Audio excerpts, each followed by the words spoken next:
Hey guys, welcome back to The Awakening Artist. My name is Dana, and today we're going to talk about why resistance is the strongest when you're on the verge of a breakthrough. And I'm going to give you guys 3 steps to help you overcome resistance. So stick around to the end of the video and you're going to learn those 3 steps. So first, what is resistance? Resistance is the force within us that alerts us of perceived danger and works to keep us safe. So resistance once, in our evolutionary cycle, resistance once played a vital role in our evolution where, we're out hunting on the plains and we feel this feeling of fear and resistance about going into a cave. And then lo and behold, there's a giant saber-toothed tiger in that cave and our instincts were alerting us to turn around and go back so that we could stay alive. And if you hear scratching sounds, it's because I have a kitten and he is gonna be running around and crazy. So he'll probably be climbing into videos all the time. Anyway, so so with the resistance then, it served its purpose for us, through our evolution. But what started to happen is that as we evolved and we were no longer we were no longer at a threat of like being attacked by a saber-toothed tiger out in the wild, then we still kept this this evolutionary resistance patterning where anytime we go to do something that is like stepping outside of the box and that is pushing us outside of our comfort zone, we feel the resistance kick in because the resistance is trying to keep us small, it's trying to keep us safe. It's ultimately it's the functioning of the ego, and the whole function of the ego is to keep us safe. And so when people talk about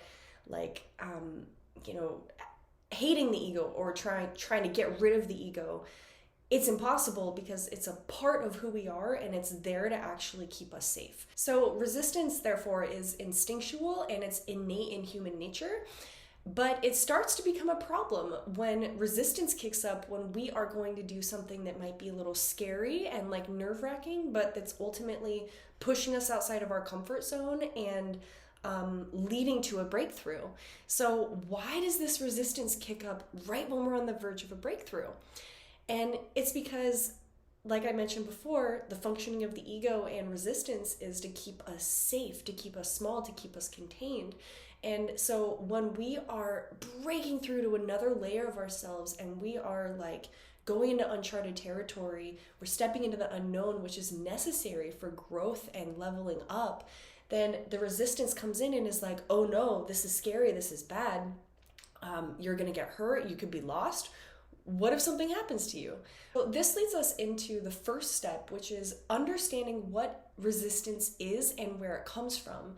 Because when we can start to become aware of where resistance evolutionarily comes from within human beings, but then also the indicators and the areas where we feel it rising up within ourselves, then it's like awareness is always the first step, right? So once we start to become aware of the resistance, then we can start to go deeper into it and understand how to break through it.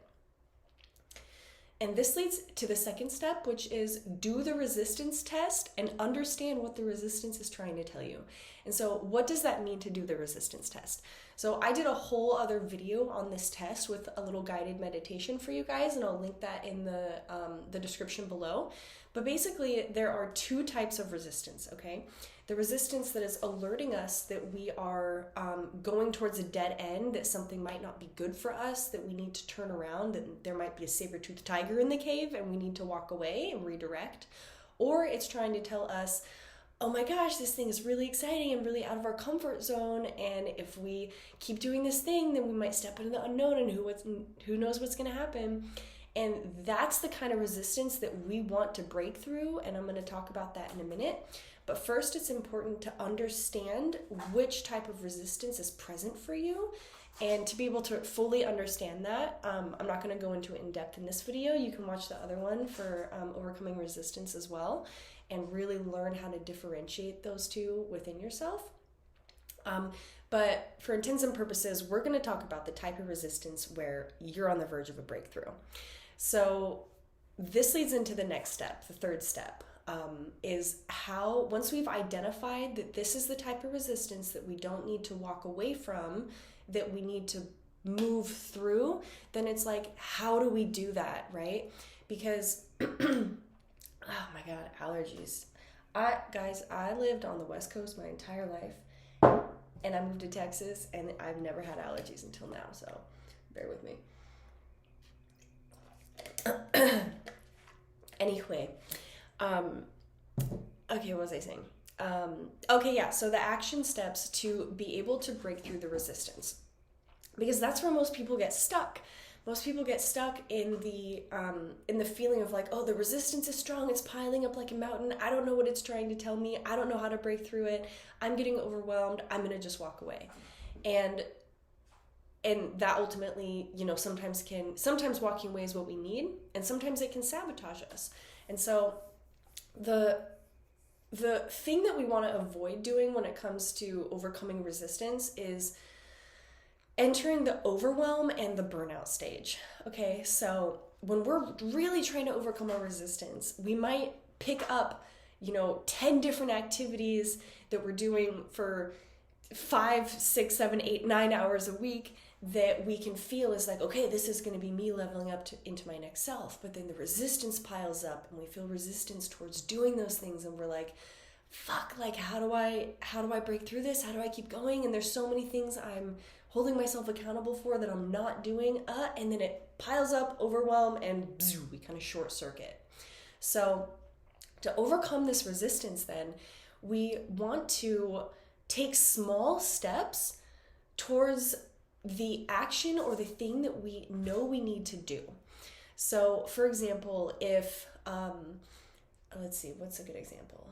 If my goal is to call 5 places where I know I could display my artwork, okay, and I feel really resistant to that, and I'm like, oh my God, I can't do that, I don't want to do that, I'm not ready for that. That's the kind of fear and the resistance I need to break through.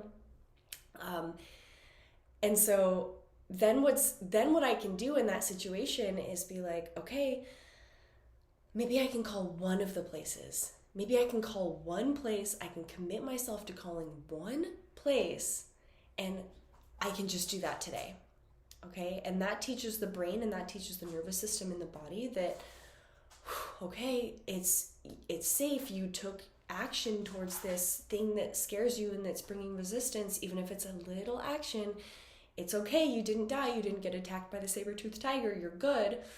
So maybe we can start opening up and doing a little more and a little more. So that's one approach.